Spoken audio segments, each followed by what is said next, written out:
I am making one final plea. One last argument for the Panthers to play Bryce Young in the final preseason game, thus playing whoever else is healthy on the starting offense, right? If Bryce plays, they play. He doesn't play without whoever's healthy on the offense. I think we're severely, and by we I mean the Panthers, are severely underestimating the importance of game reps. You know, we were listening to the Dave Canales press conference earlier today. He spoke to the media, and we'll air some clips for you. But a reporter asked, "What's the difference between like 11 on 11 in practice or the preseason game?" And his response, I chuckled at it because it's like, all right, you're giving us the like nut. It's like when someone asks like, what's up? And then the sky. It's like, all right, you're taking this one literally, aren't you? His response was, well, tackling to the ground, right? In a preseason game, you tackle all the way to the ground, and oftentimes at practice you're not, and you're definitely not on quarterbacks. And I went, and you don't see the importance of getting your players into a situation where they might be tackled to the ground before they go try to do it at the absolute highest level, which is the NFL regular season?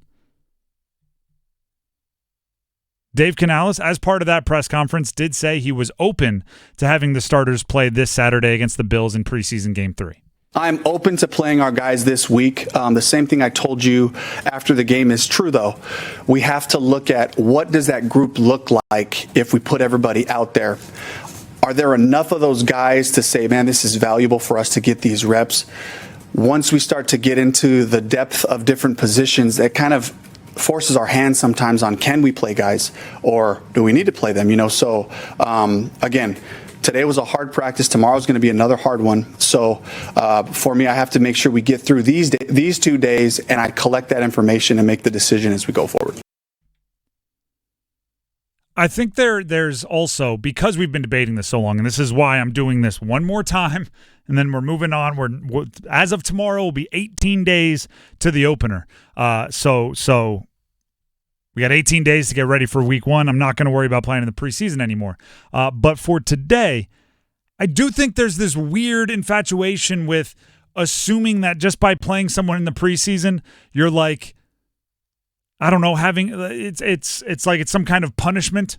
I don't know if you ever played this. Do you ever play we used to play ping pong? This is how dumb kids in middle school are. We'd play ping pong and we'd play to 3, and whoever lost had to take their shirt off and face the wall, and then you just hit the ping pong at their back. It would leave a little welt. Dumbest game ever. Oh, yeah, very much so. But, whatever. You're sounded fun when you're 12. Yeah, exactly. 13-year-old bunch of dudes at midnight on a sleepover thought it was great. It's not like you're putting Bryce Young out there or Xavier Legette out there or Deontay Johnson out there and making them just stand and not protect themselves and let the linebackers tee off. It's football. You can do things to avoid contact, right? If you don't want to send somebody on an over-the-middle route, don't send somebody on an over-the-middle route. I never thought I would say this, or actually I didn't think I would say it this soon, but if you're smart, you'll do what Washington's doing. The Washington Commanders, yeah, exactly. The Washington Commanders are playing Jaden Daniels. Jaden Daniels is, I don't know if you've watched any of it. He's skinny.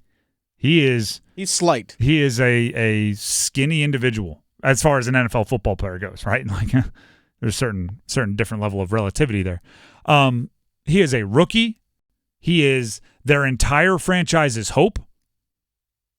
And he is a smaller guy. And they are playing him in the preseason. It's funny how we call 6'4", 210 small. Yeah, it is. Well, like I said, relative. Yeah, exactly. It's a different kind of relativity.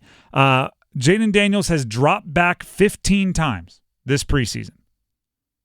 He has averaged 1.91 seconds from snap to getting the ball out. From snap to throw, 1.91 seconds. The quickest any quarterback averaged in the NFL last year was 2.36 seconds. So let me ask you this.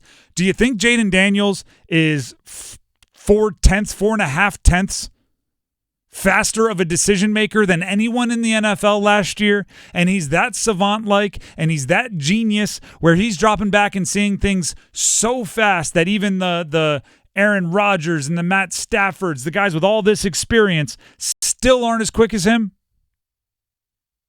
Or do you think Washington is calling plays that are designed to get the ball out fast so he can get in a rhythm, he can get used to calling plays, everybody in the huddle can get used to playing alongside each other, and there's an extremely unlikely chance that he's going to get hit for a sack or a blindside hit or anything else? That doesn't mean Jaden Daniels will never hold on to it and try to make the throw downfield this year. It means they wanted to get him on the field, getting experience, getting snaps, allow their new play caller to get used to the offense, but didn't want him to be a sitting duck in the pocket. They didn't want him sitting there just waiting to get hit. So they called quick game. They called screens. They called things to get the ball out of his hands. That is an option. I'm trying to compromise here is what I'm trying to do.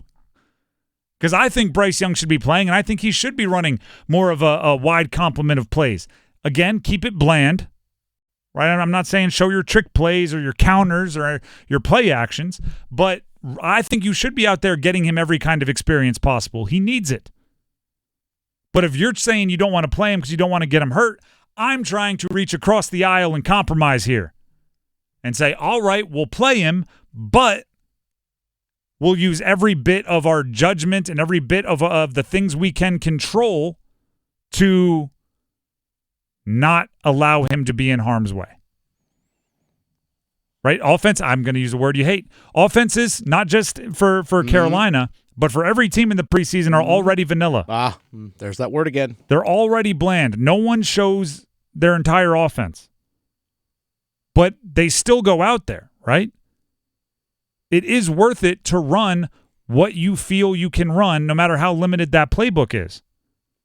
Why? Because everything else is something you need to get used to too, right? And even something as simple as the timing and talking pattern of the coach that's in your headset, like the difference of not having people behind you, the difference of knowing if I run, somebody could tackle me to the ground. And they won't get absolutely lit up and cut if they make contact with me, which is what happens in practice. Somebody runs by and smacks Bryce Young's arm as he's trying to throw. That player, unless they're on a guaranteed big money contract, doesn't make it to the next practice. It is not a absolute injury sentence to play 3 series in a preseason game. Matter of fact, you can limit those statistics. You can't ever make it 0, but you can limit the chances of getting hurt by how you run your offense. Do that. At the very least, do that. Right? Have him hand it off to Chuba Hubbard a bunch of times. Have him complete a couple hitches. Like, just get the Panthers offense on the field before all the chips are down and it's the metaphorical live bullets. I always thought, for me, when I played lacrosse in college, I don't know if – did you guys at Delaware get a preseason game, like an FCS level? No, we got like scrimmages. And we do one – like inter squads, yeah. We do one offense versus defense scrimmage in the stadium, and it was like a game day, game uniforms and everything. Okay. But no, we never had like fans in the stands or anything. I always felt, for me, that I needed – something to like the ramp up to the actual first game, because it's so difficult just to go from 0 to 60 while the engine's cold. That's the always way I thought of it. It's like, even if I just got to play a half against another team, I always felt like, okay, I got the rush of playing somebody else out of my system, got the rhythm of my warm up and like stepping onto the field for a game and starting. And then once game 1 rolled around, I felt more ready to go. I remember my freshman year in college, lacrosse season, our scrimmage game got canceled because of weather, and we just walked into game 1, like not having played anyone else, and it was difficult. It was so hard.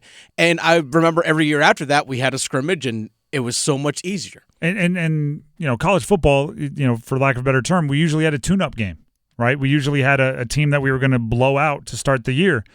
Sometimes we were the tune-up game. We'd go play an FBS school and get lit up, but it kind of served the same purpose, right? Just get out there and do it once. So then once the games that, quote unquote really matter get started, you're already in the rhythm. The Panthers, again, if they start slow, I know where I'm pointing. If they go out week 1 and 2 and they don't look as good as even I think they should, you know where I'm going to be pointing. And that is my final plea. Hopefully it makes it to the ears of Dave Canales.